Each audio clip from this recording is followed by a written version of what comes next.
Adakah selain Allah, adakah selain Tuhan yang mengaku bahwa dia menciptakan langit dan bumi? Ada enggak? Wahai engkau yang mengaku Tuhan, ini setiap hari kita melihat matahari terbit dari timur. Untuk satu hari saja terbitkan dari barat, kalau emang kamu Tuhan. Kalau kita mau, kita mau jujur, adakah yang kita miliki ini yang bukan pemberian? Kalau kita mau jujur, ya, ternyata kita tidak punya apa-apa. Semua yang kita miliki ini adalah pemberian, anugerah. Semuanya anugerah. Clear? Ya. Demikian pula halnya dengan segala sesuatu yang berada di luar kita. Ya. Jadi anugerah itu bukan hanya diri kita, tapi yang di luar. Kalau diri kita aja merupakan mutlak anugerah, apalagi yang di luar diri kita. Semuanya anugerah. Jadi langit, bintang, bumi, tanaman, berbagai macam yang ada ini semuanya adalah anugerah. Kita tidak ikut campur sedikit pun dalam keberadaan mereka. Ya. Jadi semuanya adalah pemberian, semuanya anugerah. Tidak ada yang benar-benar milik kita. Silakan nanti kalau kemudian ada yang mau dalam sesi tanya jawab nanti ya, kalau ada yang mau menyanggah bahwa enggak, ada sesuatu yang bukan pemberian. Nah, nanti boleh kita bahas nanti. Semua itu telah tersuguhkan ya diri kita dan yang di luar diri kita. Semua itu telah tersuguhkan sedemikian rupa tanpa sedikit pun campur tangan kita. Ya. Bahkan satu helai rambut di kepala ini pun kita tidak terlibat sama sekali. Kita tidak punya sumbangsi apapun, ya. Bahkan untuk sehelai rambut kita. Jadi mulai rambutnya di kepala sampai ujung kuku kaki semuanya gift, anugerah, pemberian. Ini yang kemudian oleh para ulama kalam disebut dengan burhan syukur nikmat. Artinya adanya berbagai macam anugerah dan nikmat ini sebenarnya sudah cukup untuk menarik Anda kepada sang pemberi nikmat. Ya, an-ni'am ya akan mengantar Anda kepada al-mun'im, kepada yang berikan nikmat itu. Burhan syukur nikmat. Apakah kita masih meragukan adanya sang pemberi nikmat dan karunia? Ya, jawabannya adalah jika kita tidak meragukan keberadaan diri kita dan segala anugerah yang tercurah atasnya, maka bagaimana mungkin akan timbul keraguan pada keberadaan yang memberinya. Saya kasih contoh sekarang ini. Bahwa kita ada dan ada keberadaan di luar diri kita, ada alam ini, ada semesta ini, ada langit, ada bumi, ada laut, ada macam-macam itu. Kita meragukannya enggak? Keberadaan diri kita dan keberadaan yang di luar diri kita, kita meragukannya apa enggak?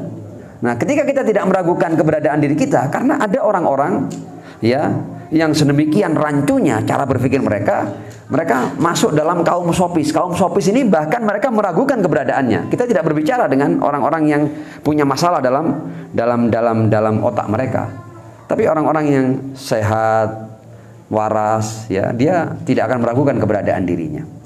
Ya, kecuali kalau di sini ada yang meragukan keberadaan dirinya. Silakan angkat tangan nanti ya di sisi tanya jawab ya. Artinya kalau kita tidak meragukan keberadaan diri kita bahwa saya ada dan bahwa hal-hal yang di luar diri saya itu ada, maka sebagaimana Anda tidak meragukan keberadaan diri Anda juga tidak punya alasan untuk meragukan yang memberikan berbagai macam anugerah itu. Makanya di Al-Quran tentang Tuhan ini, Al-Quran tidak mengajak kita untuk berpikir yang muluk-muluk, enggak. Tuhan cuma bertanya gini, afillahi syakkun fatiris samawati wal ard. Hei orang-orang yang berakal, masihkah kamu meragukan adanya pemberi anugerah yang menciptakan kamu, menciptakan langit dan bumi? Masih kamu meragukan? Cuma ditanya dok sama Al-Quran, afillahi syakkun, masihkah ada keraguan-raguan tentang Tuhan fatiris samawati wal ard, yang menciptakan langit dan bumi? Masih adakah? Harusnya tidak ada kan?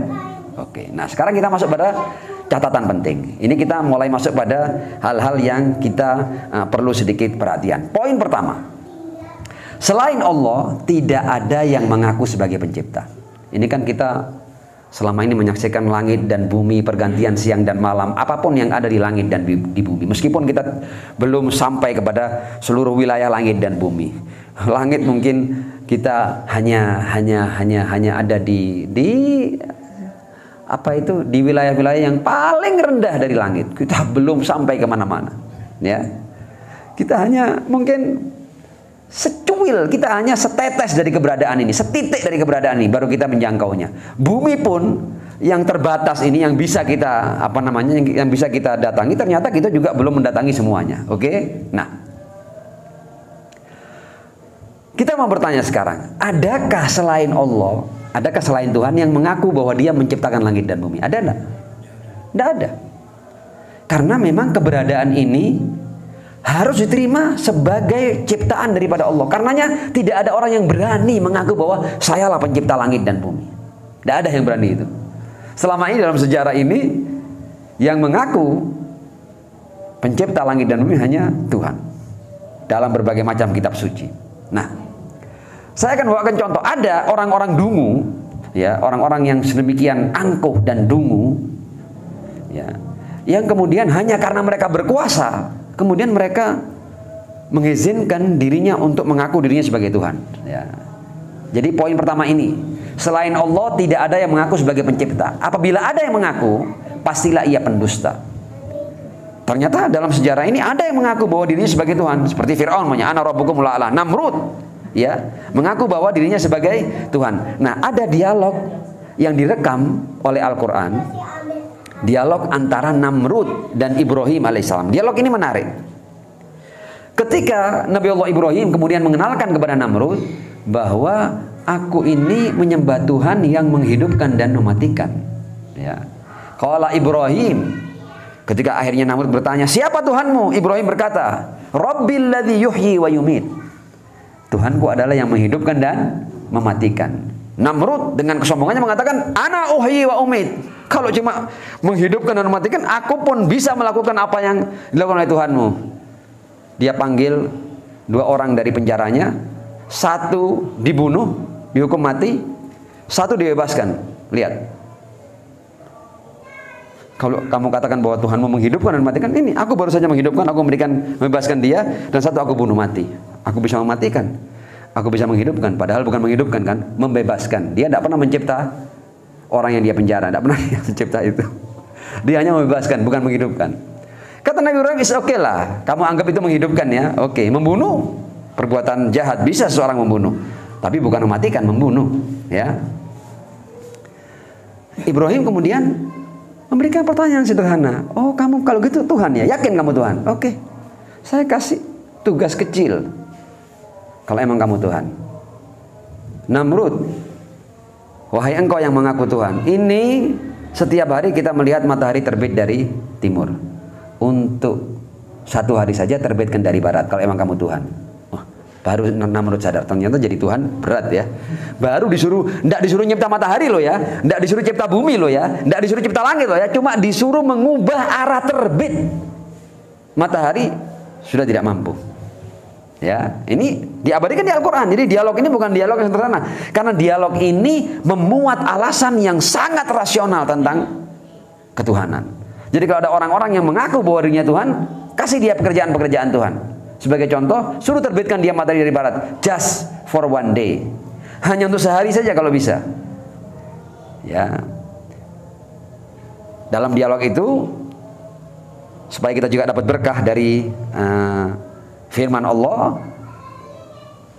Qala Ibrahim, Rabbil ladzi yuhyi wa yumit. Kata Namrud, qala ana uhyi wa umit. Aku juga menghidupkan dan mematikan. Qala Ibrahim, fa innallaha ya'ti bisyamsi minal masyriq.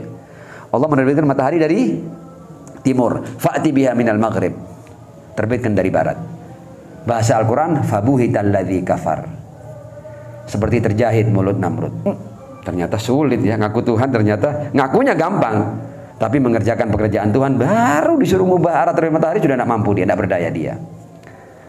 Wallahu la yahdil qaumal zalimin. Ya, poin pertama adalah selain Allah tidak ada yang mengaku sebagai pencipta. Apabila ada yang mengaku, pastilah ia pendusta. Contohnya Namrud.